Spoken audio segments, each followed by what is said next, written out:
I'm Tim Stevens, and this is the 2024 Toyota Prius Prime. Now in its second year with this dramatic new styling, I'm still getting my head around just how good looking the new Prius is. But the bigger question is whether it's any good to drive. We're going to run you through all the numbers, and then we'll hit the track and give it the full Capital One review treatment to find out.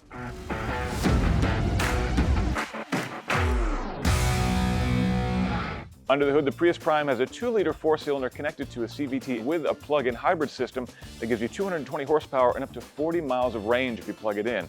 If you do plug it in, you'll see 114 miles per gallon equivalency of combined gasoline and electric efficiency. If you don't plug it in, you'll still get 48 miles per gallon. Out front, we have these dramatic LED headlights. Around the side, we have 19-inch alloy wheels at all 4 corners. Around back, we have LED taillights, and underneath the automatic liftgate, 23.8 cubic feet of cargo. Inside the Prius, there's seating for 5. Your rear seat passengers have heated seats. Up front, the seats are heated and ventilated as well, plus there's a heated steering wheel too.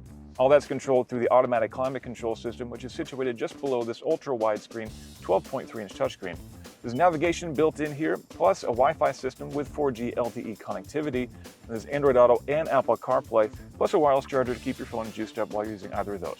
Everything placed through a 16-speaker JBL sound system. There's a digital rear-view mirror here to see behind you, heated power folding side view mirrors, and to finish things off, a solar charging roof. All right, those are all the numbers. Let's hit the track and see how the Prius drives. All right, we're on the racetrack in the Prius Prime, and this thing is actually pretty fun to drive. Not only did Toyota completely restyle the outside of the car, they redid the suspension as well to make this a far more engaging drive. There's a lot less body roll than there used to be. The suspension is more firm. There's a little bit more feedback through the steering. And overall, this is a pretty fun thing to drive. Now, I'm in sport mode, which gives me the maximum power out of both the gasoline and the electric system in this car, which gives me surprisingly good throttle response too. And it's just remarkable that this car is so much more engaging to drive and to look at than the old Prius ever was before.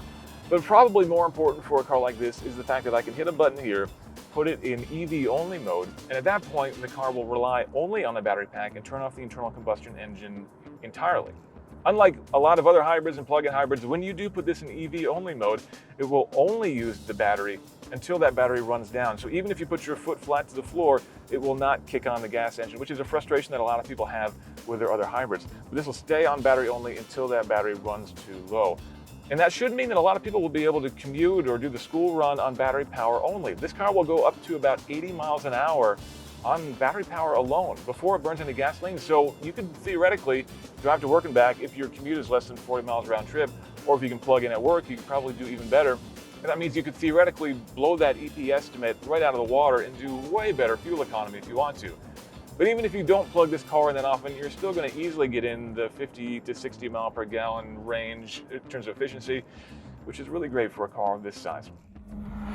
In terms of safety, the Prius has Toyota's Safety Sense system with pre-collision warning with pedestrian detection, lane keep assist with blind spot monitoring, adaptive cruise control with lane guidance, advanced park assist, a head-up color display, and front and rear parking assist with 3D parking aid.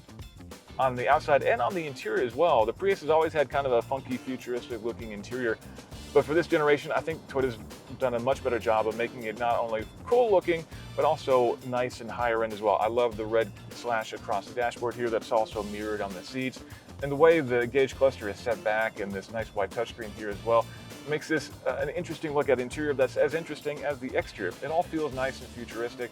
And ultimately, it's a very compelling car from a value proposition, from an efficiency standpoint. It certainly looks good and it drives really well too. Honestly, there's not a lot to dislike about the Prius. It's a great car overall. For more information on the latest cars, trucks, and SUVs, visit the Capital One Auto Learning Center in the link below and follow our channel.